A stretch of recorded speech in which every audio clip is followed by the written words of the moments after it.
So there's this star, nearly 1,500 light years away from Earth.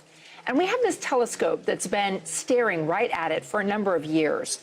But scientists say something strange keeps getting in between the telescope and the star. They can't figure out what it is. Let's bring in CBS News science contributor Michio Kaku. Okay, what is happening? Why is this star causing scientists to wonder in fascination what might be out there? Well, we don't know, and this could be the biggest story of the past 500 years, bigger than the discovery of America by Columbus, or it could be the biggest wild goose chase since the Loch Ness Monster. Okay, well, now you've given us a huge dichotomy of possibilities. Let's explain it. This is a star called KIC. I like to call it KIC, but it's KIC 8462852. That's its official name. The Kepler Space Telescope is out there. Can you explain why scientists and why space lovers are fascinated by what's happening with this? This star is breaking all the rules. We have to rewrite astronomy textbooks. Basically, if a planet eclipses the mother star, goes in front of the mother star, starlight drops by maybe 1% at maximum. However, starlight has been dropping at 22%.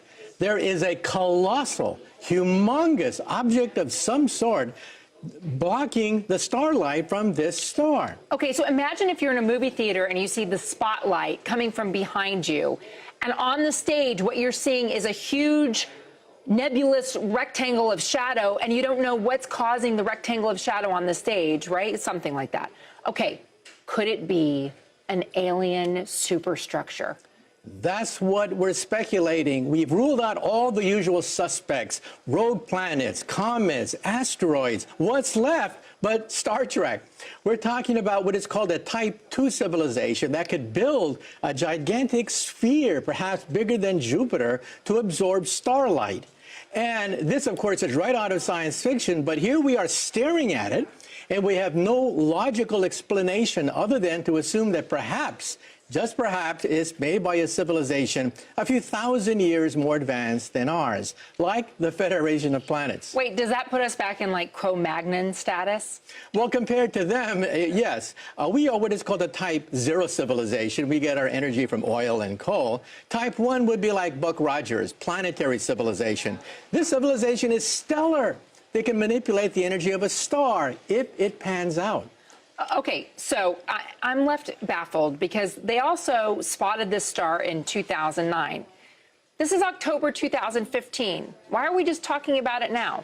Because, as Carl Sagan said, remarkable claims require remarkable proof. If you're going to say that this discovery ranks with the discovery of America by Columbus, if it's on that kind of scale, you better be sure that it's not some kind of hoax or some kind of dust on the telescope. And if this potential hypothetical civilization is 1,000 years more advanced than we are, why haven't they made contact with us? Are we as human beings just not ready for that? Well, if you go down a country road and see an anthill, do you go down to the ants and say, I bring you trinkets, I bring you beads, I give you nuclear energy, take me to your ant queen? Or you have this politically incorrect urge to step on a few of them? Yeah, right. That's a very good point. It's equally as good as my theater metaphor. Right. I like both. So why should they land on the White House lawn? We have nothing to offer them. If they can build an object bigger than Jupiter, I mean, we have nothing to offer them. Are we going to get answers in our lifetime about this? Well, next we're going to focus our radio telescope to see whether we can eavesdrop on their I Love Lucy. Maybe they too have, Leave It to Beaver and TV shows like that. So we're going to focus our radio efforts now on this star to see whether there's any regular radio emissions from that planet. Oh, it's so exciting. Michio, thank you so much for joining us. Yeah, my pleasure.